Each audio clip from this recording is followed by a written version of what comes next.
Assalamualaikum dan salam sejahtera. Bertemu kembali dalam MG Flash 18 Jun bersama saya Nur Ayuni Johari.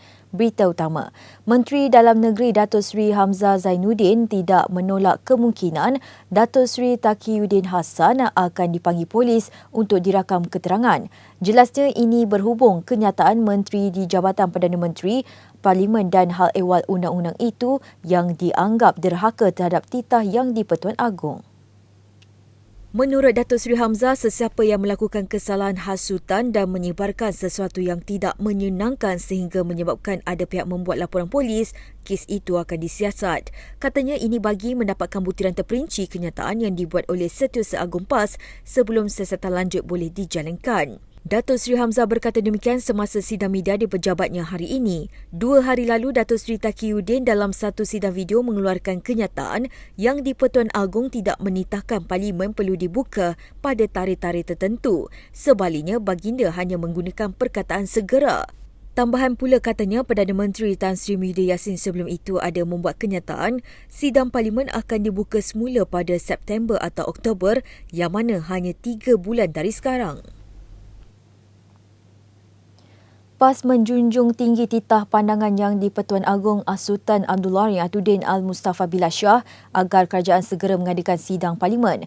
Timbalan Presidennya Datuk Seri Tuan Ibrahim Tuan Muhammad berkata, titah baginda berhubung perkara berkenaan selaras dengan komitmen kerajaan untuk mengadakan sidang Parlimen sebagaimana dinyatakan oleh Perdana Menteri.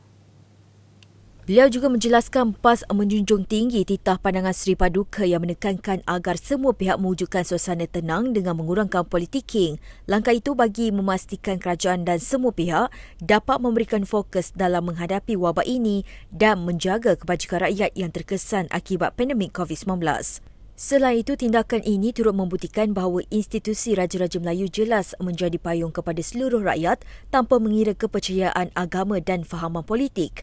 Dalam pada itu, PAS juga yakin dengan usaha dan komitmen Kerajaan Persekutuan yang telah berjaya memberikan suntikan vaksin COVID-19 secara konsisten melebihi 200,000 dos sehari. Usaha itu jelas sebagai kayu ukur dalam mencapai target 80% rakyat divaksin sehingga hujung tahun ini. Selaras dengan strategi Pilihan Pemulihan Negara yang diumumkan Perdana Menteri, PAS melihat perancangan kerajaan melalui 4 fasa yang dikemukakan mampu menguruskan krisis kesihatan dan memulihkan ekonomi negara dengan baik. Kementerian Dalam Negeri memaklumkan sekitar 11,000 permohonan harian untuk pergerakan rentas negeri dan daerah telah diluluskan. Katanya rekod polis diraja Malaysia itu menunjukkan kebenaran hanya diberikan bagi kes kematian, kecemasan dan bekerja sendiri. Dalam kenyataan yang sama, KDN memaklumkan sebanyak 63 kilang dan premis perniagaan telah diarahkan tutup sejak 14 Jun lalu kerana gagal mematuhi prosedur persisten di SOP Perintah Kawalan Pergerakan. Katanya kementerian melalui pelbagai agensi penguatkuasaan yang lain turut melakukan 21 tangkapan, manakala 201 kompaun telah dikeluarkan terhadap kilang dan premis perniagaan yang melanggar SOP dalam tempoh berkenaan. Tambahnya, sebanyak 48,770 kilang dan premis perniagaan di seluruh negara bermula 14 Jun lalu. Katanya KDN memandang serius tindakan majikan atau kilang yang memberikan maklumat tidak benar untuk memperoleh kebenaran untuk beroperasi dalam tempoh PKP penuh dan mengabaikan pematuhan SOP. Mesir bersedia membantu Malaysia bagi penyaluran bantuan kemanusiaan dan perubatan ke Palestin melalui sepadan Rafah yang merupakan satu-satunya pintu masuk menghubungkan ke Gaza. Perkara itu dimaklumkan Perdana Menteri Tan Sri Muhyiddin Yassin selepas persidangan video antara beliau dengan Presiden Mesir Abdel Fattah al-Sisi semalam. Jelas beliau menerusi kenyataan di Facebooknya, Malaysia memuji peranan konstruktif Mesir yang bertindak sebagai broker dalam perjanjian gejatan senjata antara Palestin dan Israel berkuat kuasa pada 21 Mei lalu.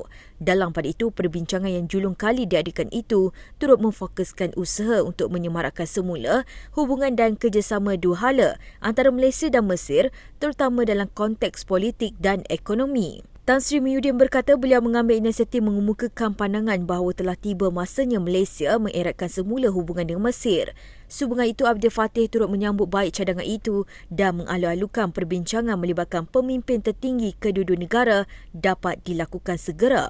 Dalam pada itu, perbincangan tersebut turut menyentuh mengenai isu-isu kepentingan bersama, khususnya dalam memupuk kerjasama lebih meluas dalam bidang ekonomi, perdagangan, pendidikan, pelancongan dan juga pembangunan infrastruktur. Ketika ini, Mesir adalah rakan dagang Malaysia yang terbesar di rantau Afrika Utara dengan nilai dagangan pada tahun lalu mencecah RM2.6 bilion. Jelas beliau sebagai antara negara pengimport minyak sawit Malaysia yang terbesar di Afrika, beliau akan menggunakan kesempatan itu untuk menggalakkan Mesir bukan sahaja terus mengimport komoditi dari Malaysia, malah meningkatkan jumlah import pada masa hadapan. Gencatan senjata yang diusahakan Mesir bagi menghentikan serangan Israel ke atas Gaza semakin rapuh. Buat kali kedua dalam tempoh kurang 48 jam, sekali lagi Tel Aviv melancarkan serangan roket ke wilayah berkenaan. Ia dibuat pada lewat malam tadi. Menurut laporan Al Jazeera, jet Israel telah mengebom beberapa kawasan iaitu Barat Laut Gaza City, Utara Behlahia, Jabalia dan Han Younis. Setakat ini tiada korban nyawa dilaporkan. Al-Aqsa TV melaporkan sebuah drone Israel telah berjaya ditembak jatuh di Barat Gaza City. Mengulas mengenai perkembangan yang berlaku, jurucakap Hamas Fauzi Bahroum dalam kenyataannya berkata rejim telah menyasarkan beberapa kawasan yang dikena pasti melakukan penentangan terhadap kerajaan baharu Israel yang dipimpin Naftali Bennett. Sistem e-payroll yang diperkenalkan kumpulan wang simpanan pekerja KWSP dapat membantu perusahaan kecil dan sederhana PKS mengurangkan kos operasi dan mengoptimumkan sumber manusia sedia ada.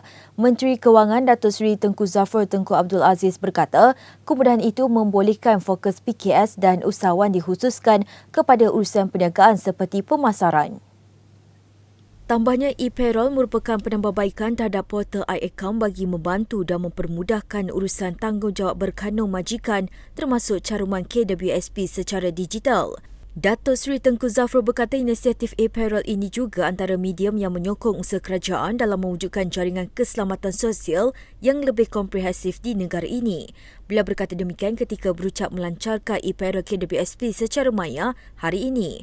Dalam pada itu, beliau juga tidak menafikan bahawa pandemik COVID-19 merupakan cabaran terbesar melanda dunia hingga mengakibatkan rakyat dan peniaga serta PKS terkesan. Selain itu, hampir semua sektor industri dan perniagaan terpaksa mengadaptasikan perniagaan mereka ke dalam talian dan proses operasi perniagaan secara digital. Katanya kerajaan melalui kementerian dan agensi-agensi berkaitan telah bekerjasama dengan pihak penyedia perkhidmatan komunikasi utama untuk membangunkan sebuah pelan infrastruktur digital yang menyeluruh. Sehubungan itu, beliau berkata dengan berganding bahu dalam pendigitalan akan dapat membantu mengurangkan kos perniagaan serta memudahkan operasi.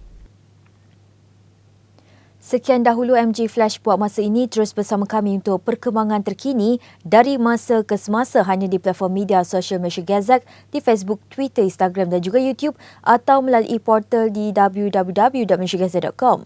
Assalamualaikum dan salam hormat.